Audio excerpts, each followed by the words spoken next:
Hello, my name is Kevin Sebastián Rojas Incapié. I am from in Florencia City, Colombia.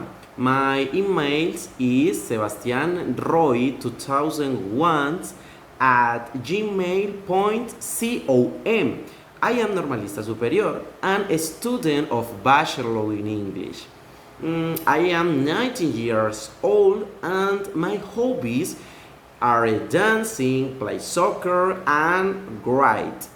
My favorite food is pasta. I love the movie Calypso because it tells the story of a culture.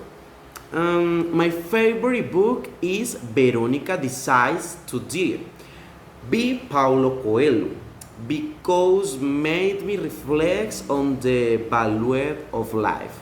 Thank you for your attention. Next, second question is a strength. I consider it have a good pronunciation in English.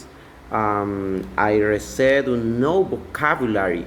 I can have a very vast conversation in English. Weaknesses.